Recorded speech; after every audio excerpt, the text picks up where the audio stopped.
Hello, everyone. Welcome back to the Amazon Nation channel. And again, for today's episode, we will be featuring another success story in the ASVA or Amazon Seller Virtual Assistant community. And this person, she didn't have any background or experience of becoming an Amazon VA, but now she was able to find and now manages at least three Amazon clients for her freelancing business. So ayoko nang patagalin. Alam ko excited kayo to learn from this person. And it is no other than Hannah Blancas. Hi, Hannah! Hello. Hi, Nikki. Thank you Hello, so much, ha. everyone. I'm Hannah. So I used to work, yeah, I used to work po pala as a full-time teacher and grad student din ako before entering Amazon.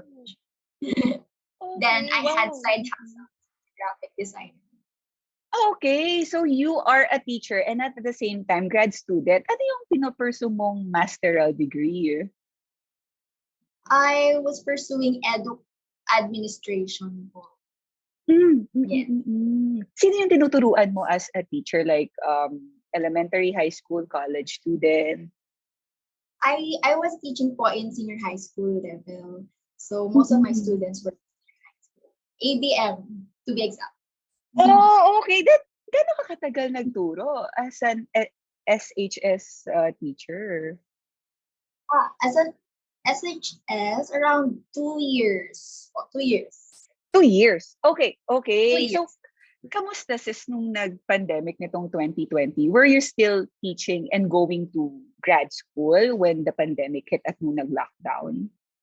So, nung pandemic po, I actually declined the offer ng pagiging full-time teacher. Kasi I know the hard work na required sa online teaching. Kasi I had a few experience sa online tutorial English ESL. Yeah, they call it. I used to work as an ESL part-time back then. So, na-imagine ko na yung grabe yung pagdadaanan ng mga teachers pag pandemic. So, sabi ko, pass na. But last year, I had my one semester, one sem sa grad school. Then, I stopped. Oh, I see. Because of the pandemic nga. So, parang hindi mo muna siya pinush through dahil, oo nga, parang ano rin siya, medyo challenging na mag-transition to online schooling. Iba pa rin kasi talaga yung actual mo. I mean, it's already hard enough na may mga hindi tayo naiintindihan kapag face-to-face. Yung pa kaya online, tapos ang dami nyo pang sabay-sabay, di ba? Yun. Tapos, edi, yun nga, you said na you declined being a full-time teacher last year, plus nag-stop ka attending your grad school. So, kamusta yung income? What happened with, syempre, you still have bills to pay, di ba? For your everyday expenses. So, how were you able to support yourself? I was doing side hustles po for graphic designing, but hindi siya ganun kalaki, like monthly by 5K ka lang. But yeah, it's enough naman to supply. Just enough. Okay. So, may experience ka na rin sa pagbibigay ng online services in freelancing. Yun nga lang, hindi siya as an Amazon VA, more on graphic design. Oh, Yes, graphic nice. design is online job ko. Ang cool naman. So, paano mo na naman nalaman yung opportunity ng pagiging Amazon VA? Wow. It's a long story. But nung una po talaga, ang nakita kong post is not about being an Amazon VA, but as an Amazon seller. So, yun talaga yung una ko naging goal. Sabi ko, wow, this is it. Gusto ko maging seller like Miss Mom Delicious. Sabi ko, oh, goals. Then, sa sobrang excitement ko, I tried to borrow money from my parents. Sabi ko, Ma, Pa, this is it. Yaman ako. Sabi ko, but they declined. So, tumanggi sila. Tapos, wala silang idea. And they said, it's too risky daw kasi we don't know anything about it. And when we say Amazon, ibang bansa yun eh. And not really common here sa country natin. But ako, I did my research kung scam ba to or hindi. O baka naman networking lang to. did all my research. Kaya sure ako sa heart ko that time na, well, this is it. Legit to.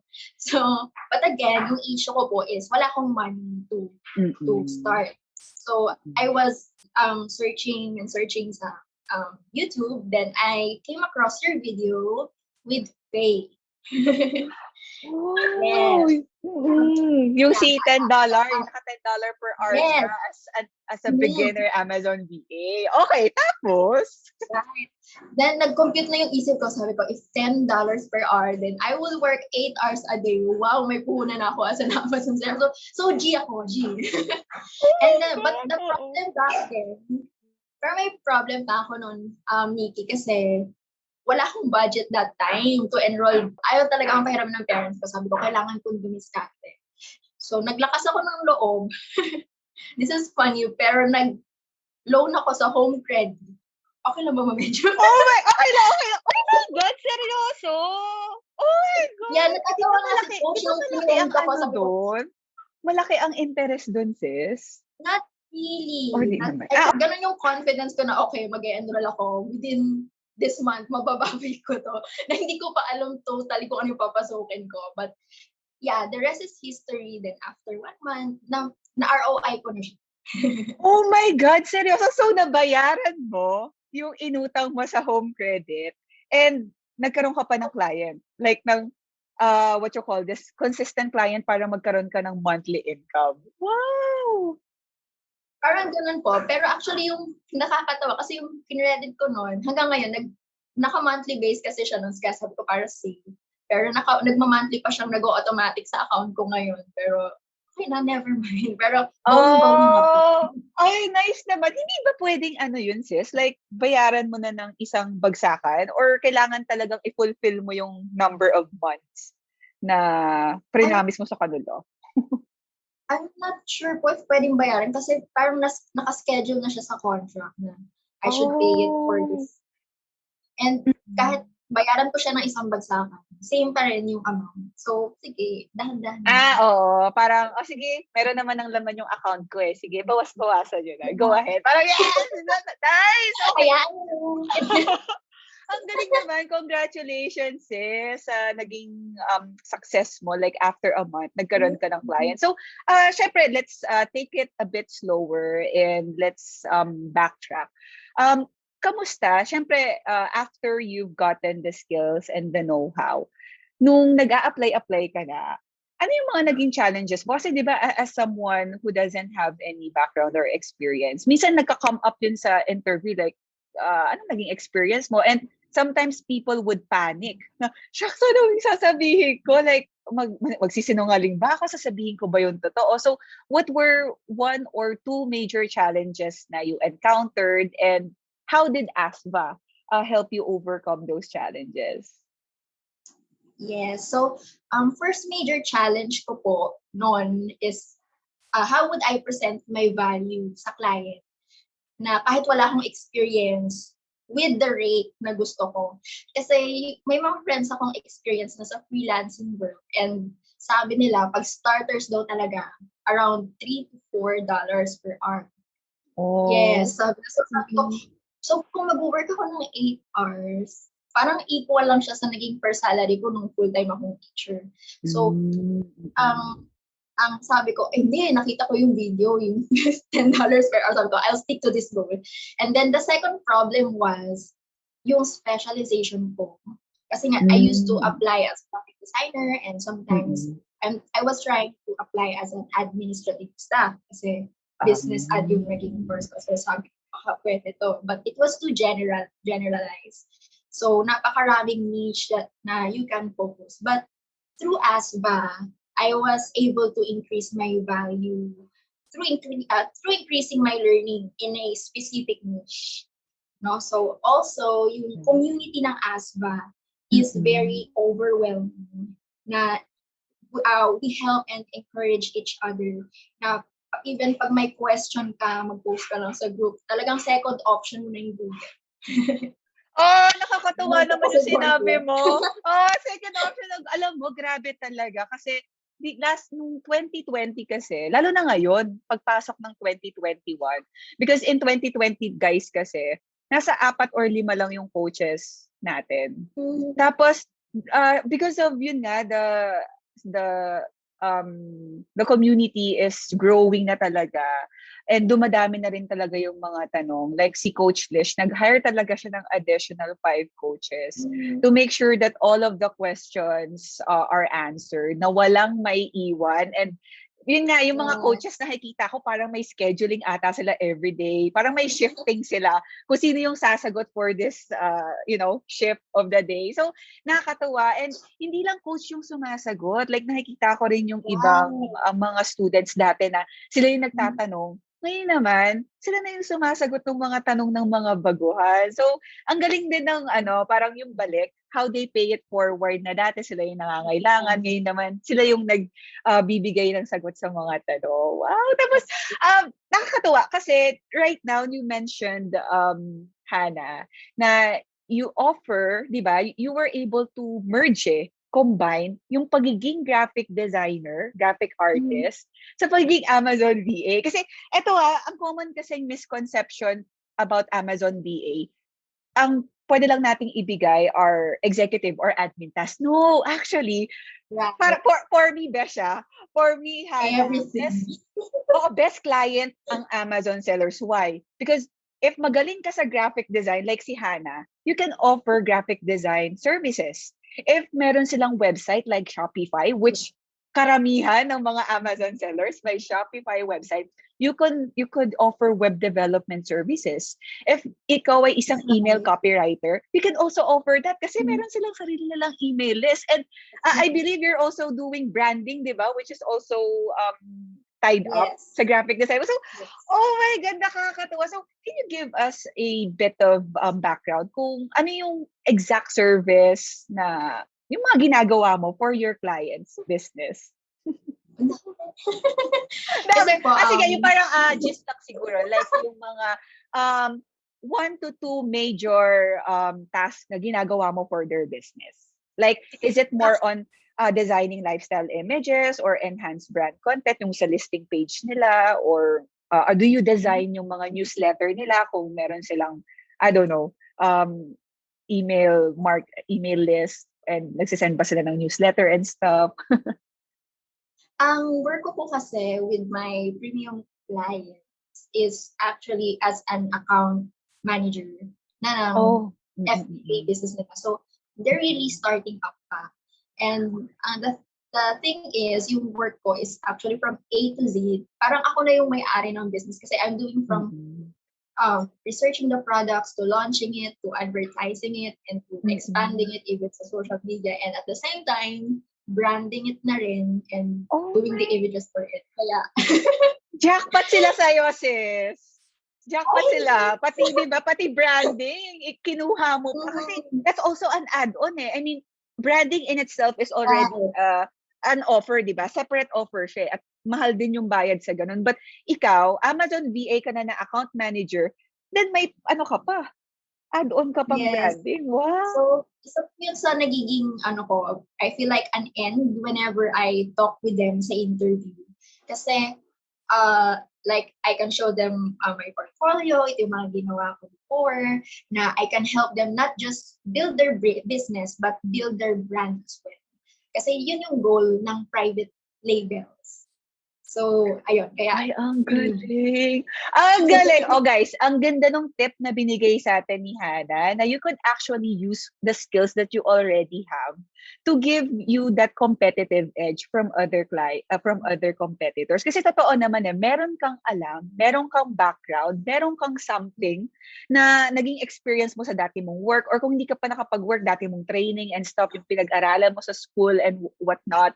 Yun yung pwede mong magamit as something to add value to your offer, na hindi ka lang basta VA, you could also offer this and that. So, ang gandang tip doon, ang gandang insider tip doon, Hannah. So, thank you for sharing that. So, bukod doon sa pag-highlight mo nung kaya mong ibigay sa kanila as a branding specialist, paano mo naman like na ma-manage yung time mo handling multiple clients? Because right now, you mentioned na may 3 ka ng Amazon clients. And marami din kasi nagtataka. Minsan nagtatanong sila sa comments ko like, Miss Nikki, ito bang pag-Amazon VA, mapupuyat ka ba? Kasi parang, nga naririnig nila multiple clients, so baka hindi na tayo natutulog, hindi ka na, parang wala ka ng time for yourself. So, paano yung setup? How do you, manage everything? So the thing is, I really talk with my clients na una ayoko ng my time tracker. I like. Then they're more into output based kasi. Like as long as you get the job done and it's quality output, talagang they're good with that. So ayun, ang work ko po is mostly talaga nagiging output based siya. And siguro I work around 8 to 10 hours a day. Wow, oo. So parang ano lang siya, parang normal work lang na may isa kang kumpanyang pinapasukan, 'di ba? Kasi ganoon naman tayo sa corporate work natin eh. Isa lang yung trabaho natin pero we give more than 8 hours kasi nag-OT pa tayo tapos nagko-commute pa tayo. Nice. So flexible. Flexible yung time mo. Flexible yung schedule mo sa akin. Not really flexible, but I set the time to myself na this time I will wake up and this time I will work. Pero of course, minsan may times talagang di maiwasan. You have to extend the effort kasi ayaw mo naman na, di ba, low quality yung ibigay mo output. Gusto mo talaga yung magiging worse din ng trust para mag-increase. Oh, nice! Okay. So, may kanina, Hannah, may isa ka pang shinare na tip, like when you talk to your clients or your prospects, nagpapakita ka ng portfolio. So, yung mga nakikinig, for sure kasi yung mga nakikinig sa atin ngayon, magsisimula pa lang sila eh. So, wala pa silang portfolio na masishare sa mga clients sila. So, if they are in that situation, ano yung mamibigay mong tip or advice that could help them get started kahit wala silang portfolio? For me po kasi, it's really important na it's not necessary that you have an experience to make a portfolio. For me, kasi when you learn something, you can practice it already. No, we have all the resources sa internet, like YouTube, and everything. So, pwede mo gamitin yung mga yun and at the same time, practice what you're learning and i-compile mo lang kasi magiging asset mo yun whenever you talk with your clients na may mapapakita ka talaga. Kasi yung mga clients natin, ang gusto talaga nila is may makita silang result because they're very result-oriented talaga.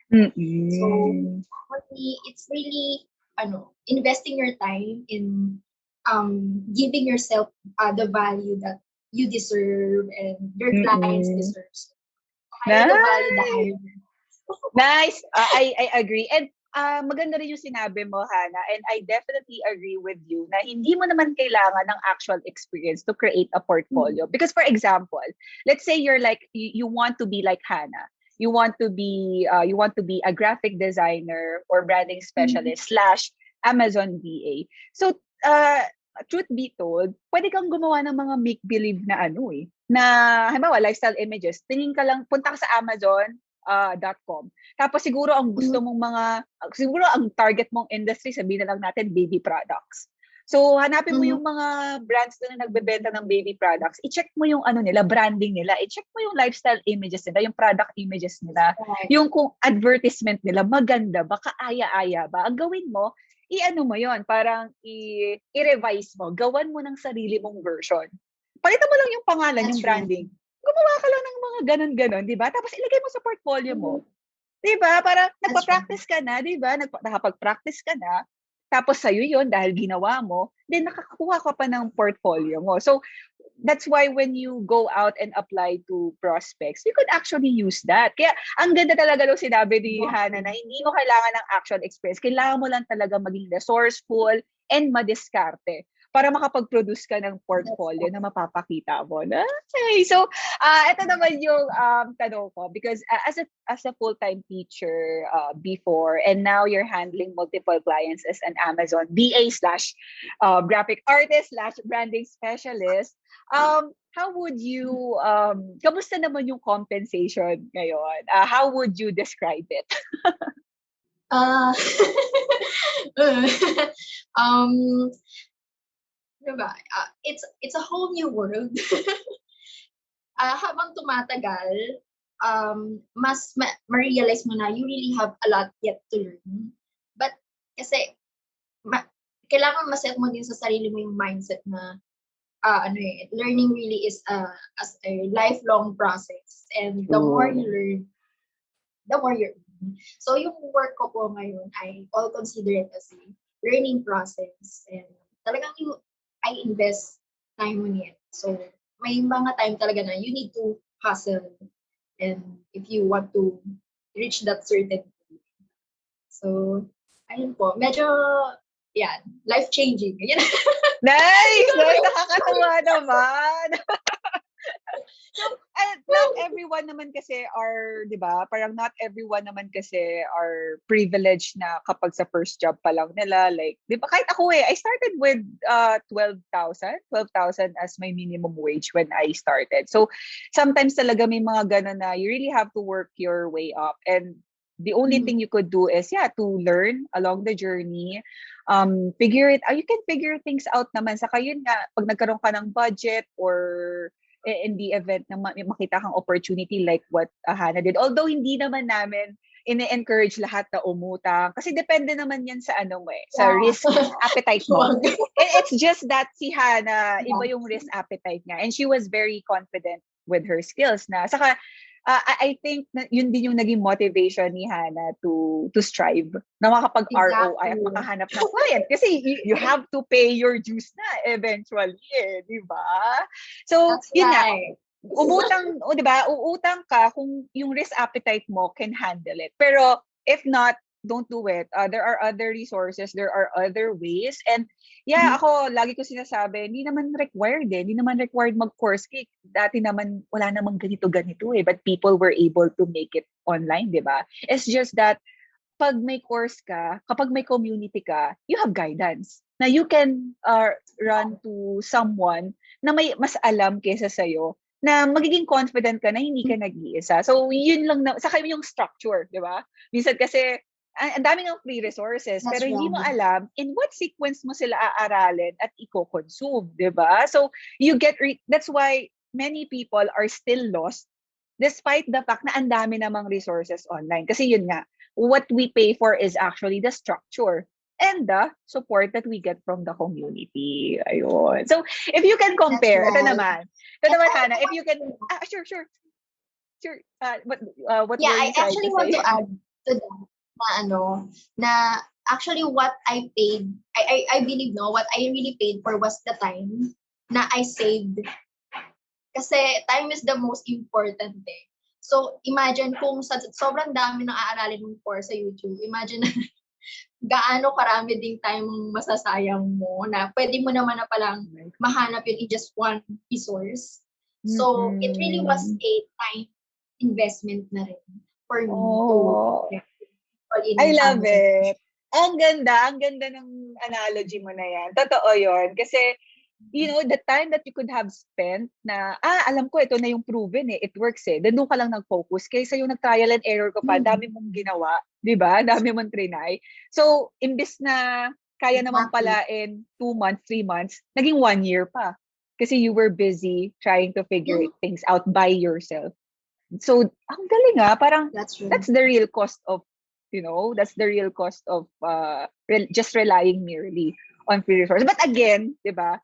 Ang ganda din. Ang ganda lang talaga ng analogy mo. So, eto naman question ko next, Hannah. So, when it comes to the salary comparison, so how would you compare the salary that you have right now as an Amazon VA to, working previously as a teacher? Itong work ko now as an Amazon VA, napaka-different niya sa world ng eduk na teacher. But ang same sila sa part na as a teacher kasi you still learn. It's still a learning process. Of course, bukod sa mas malaki yung sweldo namin, I was on DA. No, the thing is, mas na-expose ka talaga what is real out there, what's going on with the e-commerce world, which is the future. And isa rin yun sa gusto ko mangyari na when I go back siguro one day sa pagtuturo, mas may matuturo akong value sa students ko. This is what's going on out there at ito yung kailangan yung matutunan. Kasi dito ang papuntang future. So, yung work ko sa ASPA, yes, it still has a purpose for me. Still going back to my purpose na, and love for teaching. Napaka-layo ng difference, like, sobrang layo. And kasi I used to work as a full-time, 8 hours yun, so bayad ng 8 hours namin. But kung teacher ka, hindi lang naman 8 hours ka magtatrabaho.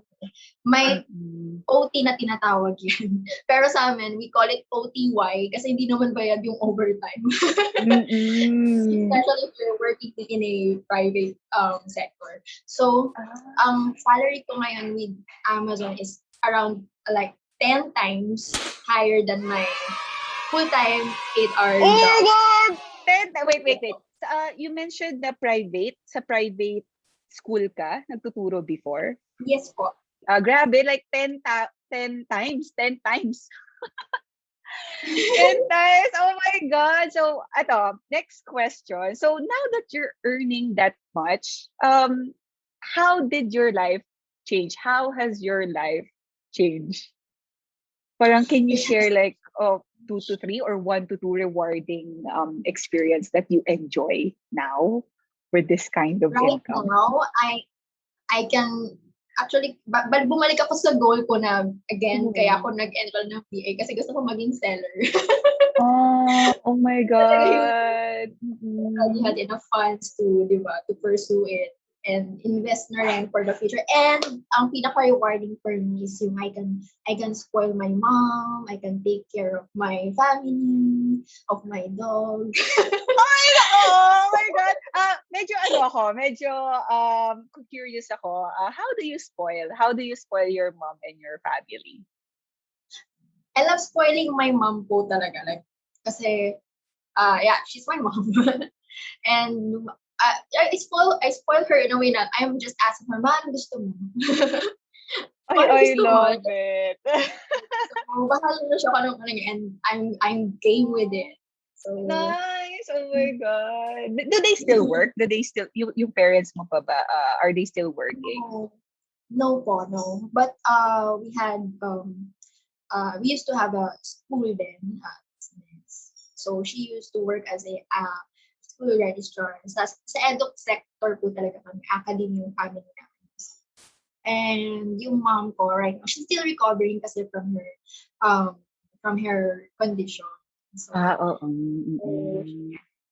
So nakakatuwa naman na while she's recovering, you're there to support your family, not just financially, but of course, with these things, yung mga little things na mabibigay mo yung mga gusto nila, di ba? Without really thinking na, check ko muna sa budget ko. Parang, hindi, sorry guys, may budget tayo dyan. So, bigay mo agad. So, yun yung, well for me, isa yun sa pinaka-rewarding experience na, in a snap, you could just give them what they want. Diba? Yeah. Oo, na parang, okay, after all this time na ako yung inaalagaan nyo, turn ko naman. O, diba? Nakakatuwa. Bawi. And this only happened in less than a year? Kasi sabi mo, October 2020 ka lang nag-enroll and we're just, di ba, April 2021 pa lang ngayon. So, grabe rin yung growth mo. In less than a year. Pero nag-start po talaga yung premium clients ko, January.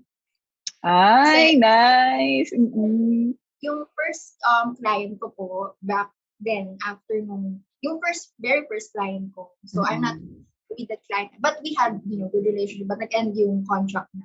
So, parang yun din naging springboard ko. Though the wage that he gave me was same lang din nung nagtuturo ako. But I really learned a lot. And I used that to have my experience na, di ba? pinakita ko sa mga Ay, I can do this, I can do that. So, I ayun. All love things work. it. I thank you Thank you Hannah for sharing that. Kasi some people kasi they're very scared of taking something less of Mm-hmm. what they think na ito yung value ko eh. Pero minsan kasi if you're just after experience, okay lang naman to take, lesser from what you expect muna. Kasi yun nga this will give you time then kasi to learn the ropes muna, to get Mm-hmm. yourself familiarized without really, kasi kapag nag-premium ka kagad, ito kasi yun guys Right. pag nag-premium charge ka kagad, iba yung pressure and expectation that you have to give results na. Of course, hindi ka lang Mm-hmm. basta-basta mag-charge ng $10, $20 per hour. Kailangan mo rin siyang tapatan. And if sa tingin mo, yung skills mo, hindi ka pa hinog, you could start, with a lesser one. Pero yun nga parang give yourself a deadline. Like if you can give yourself 3 months to learn the ropes, then after 3 months, pitch ka ng rate negotiation. Kapag hindi pumayag, you could always find, a better client like what Hannah did. And yun na nga, nung naka-find na siya nung nagkaroon na siya ng experience, she was able to close those premium clients. Na kasi yun na, mas confident na siya. Nung na-practice na niya. So may mga ganun tao na, si Faye kasi, syempre, iba-iba tayo ng learning curve eh. Si Faye, na Mm-hmm. kagad siya parang kahit wala siyang actual experience, iba yung confidence niya sa sarili niya. So she was able to charge high agad. Pero not everyone has that level of confidence kasi. So if you think you're a person na kailangan mo siguro ng actual experience, it's okay. It's okay to start na non-premium muna. And hindi yun kabawasan. No, parang ganun kasi yung iba ng people na parang, ito kasi yung kinikita niya, tapos ako ito lang. No, like what Hannah said, it could be your springboard, di ba? To land your future premium client. So, thank you, Hannah, for sharing that. Galing-galing. And ito na lang, for my last question. Maraming nakikinig ngayon sa atin, hearing your story. And what would be your ultimate advice to those na aspiring BAs, pero, unfamiliar, uncharted territory sa kanila itong pagiging Amazon BA? Ayun, the biggest investment talaga is yourself. And the more you learn, the more you earn. Totoo Totoo yan. yun. But yun, kasi back then hindi ako naniniwala sa principle na yung ganon. I thought ang biggest investment ko pag nag-invest ako sa stocks, pag nag-invest ako sa trading, or nag-invest ako sa business. But as I grow and the time na nag-enter ako ng Amazon, na intindihan ko fully yung value of learning, that you can use that as an investment for yourself, na mas malaki yung ROI, yung return sa labas na hindi mo inaakala. And then when you have already those assets, then tsaka ka mag-invest sa labas. So invest in yourself. Thank you, Hannah. And yeah, I agree with you. Actually, hanggang ngayon I invested in ASVA 2 years ago, but until now, nag-i-invest pa rin ako sa iba't ibang courses. Kasi the more you learn, tama si Hannah the more you learn, the more you find out or discover na, shucks, ang dami ko palang di alam na parang ang dami mong na-unlock na levels, na perspective. That's na, right. oh my God, ganito pala yung mundo nila. So parang yung hunger mo, yung curiosity mo, insatiable siya. Na parang, so ano pa yung meron doon? Parang, and for you to go from one level of income to another level, it takes different level of mindset. It takes different set of skills.